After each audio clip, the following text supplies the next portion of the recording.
বহাগ মাথো এটি ঋতু নহয় নহয় বহাগ এটি মাহ ই অসমীয়া জাতিৰ আয়ুস ৰেখা গণজীৱনৰ ই হা পহিলা বহাগৰ পুৱাই মুখ্যমন্ত্ৰীৰ বাসগৃহত উখল মাখল পৰিৱেশ বহাগৰ প্ৰথম দিনটোত পুৱাই ৰাজ্যিক বিজেপিৰ সভাপতি তথা সাংসদ দিলীপ শইকীয়াই মুখ্যমন্ত্ৰী ডক্টৰ হিমন্ত বিশ্ব শৰ্মাক দিছপুৰস্থিত চৰকাৰী বাসগৃহত সাক্ষাৎ কৰি ৰঙালী বিহুৰ শুভেচ্ছা জনায় ইয়াৰ পাছতে নলবাৰী জিলাৰ বৰনদীত অনুষ্ঠিত শ্ৰী শ্ৰী মহাবিষ্ণু যজ্ঞত অংশগ্ৰহণ কৰি ভগৱান মহাবিষ্ণুৰ শ্ৰীচৰণত প্ৰাৰ্থনা জনাই অসমবাসীৰ মংগলৰ বাবে আশীষ গ্ৰহণ কৰে মুখ্যমন্ত্ৰীগৰাকীয়ে মই আশা কৰিছোঁ বহাগ যাতে সকলোৰে বাবে সুন্দৰ হয় বহাগ যাতে সকলোৰে বাবে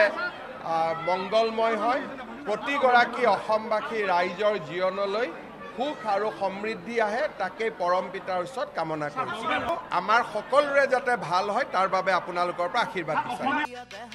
হেপাহৰ ৰঙালী বিহুটিত সমষ্টিবাসীৰে এপাক নাচি আনন্দ উপভোগ অগপৰ সভাপতি অতুল বৰাৰ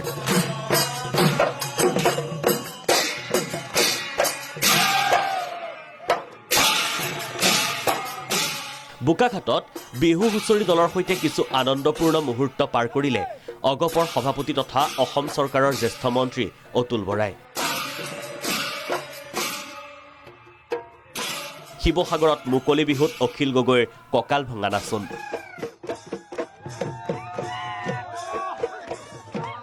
নিজ সমষ্টি শিৱসাগৰত ৰাইজৰ দলৰ সভাপতিগৰাকীয়ে অকল বিহু নচাই নহয় সমষ্টিবাসীৰে কিছু সময় ল'লে বিহুৰ আনন্দ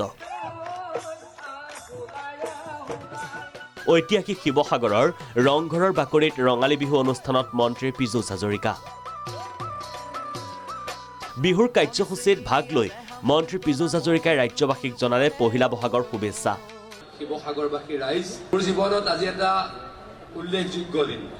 আজিৰ দিনটো সঁচাকৈ মোৰ জীৱনৰ এটা উল্লেখযোগ্য দিন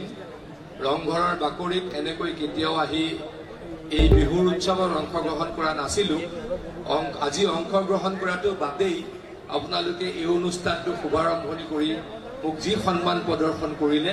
সেই কথা মই সদায় মনত ৰাখিম এই বিহুৰ মাধ্যমেৰে হওক বা অন্য আমাৰ সংস্কৃতিৰ মাধ্যমেৰে হওক জাতিটো সুদৃঢ় হ'ব লাগে জাতিটো ধান বান কৰাৰ সপোন আমি কোনোৱে দেখিব নালাগে তেতিয়াহে আৰু বিশ্ব দৰবাৰত আমি দপদপাবলৈ সুযোগ পাম সুবিধা পাম উঠি অহা নৱ প্ৰজন্মক তাৰ কাৰণে কাম কৰিবলৈ অহৰহ কাম কৰিবলৈ মই এই আপাহতে অনুৰোধ জনাইছো আহ্বান জনাইছো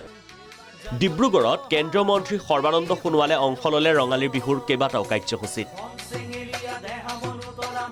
বহাগৰ প্ৰথম দিনটোত ৰাজ্যবাসীলৈ শুভেচ্ছা বাৰ্তা সৰ্বানন্দ সোণোৱালৰ অসমীয়া নৱবৰ্ষ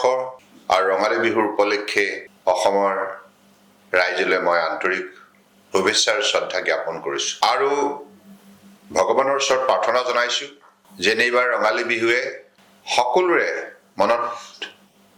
আনন্দ জোৱাৰ সৃষ্টি কৰক সকলোৰে মাজত সদ্ভাৱনাৰ আন্তৰিকতা গঢ় দিয়ক আৰু সকলোৱে মিলাপ্ৰীতিৰে ৰঙালী বিহু উদযাপন কৰক অসমীয়া নৱবৰ্ষ আৰু ৰঙালীৰ আনন্দময় সময়ত ৰাজ্যবাসীক বিহুৰ শুভেচ্ছা অসম বিধানসভাৰ অধ্যক্ষৰো নমস্কাৰ আপোনালোক সকলোলৈ ৰঙালী বিহুৰ উলক জনালো বহাগ মাহ বুলিলে মনলৈ এটা কথাই আহে ফুলা কুলিৰ মাত বিৰিখৰ নকুহিপাত গছে গছে কপৌ ফুলৰ সৌন্দৰ্য ঠগৰ ফুলৰ গন্ধ হুঁচৰি আৰু আমাৰ বাপুতি সাহন বহাগ বিহুটি বিজেপিৰ সমান্তৰালভাৱে বিৰোধী দলৰ নানা সাংসদ বিধায়কেও লৈছে বিহুৰ আনন্দ ইয়াৰ মাজতে ঐতিহ্যমণ্ডিত লতাশিল খেলপথাৰত দেখা গ'ল কংগ্ৰেছ সাংসদ গৌৰৱ গগৈ ৰঙালীৰ আনন্দময় সময়তে বিহুৰ পৰম্পৰা ৰক্ষা কৰি মনীষা হাজৰিকা অনুৰাধা শৰ্মা পূজাৰী আৰু মাইনী মহন্ত আদিৰ দৰে জ্যেষ্ঠজনৰ আশীষ ল'লে সাংসদ গৌৰৱ গগৈয়ে ব্যুৰ ৰিপৰ্টৰ সহযোগত ভাস্কৰ জ্যোতি শৰ্মাৰ ৰিপৰ্ট প্ৰাগ নিউজ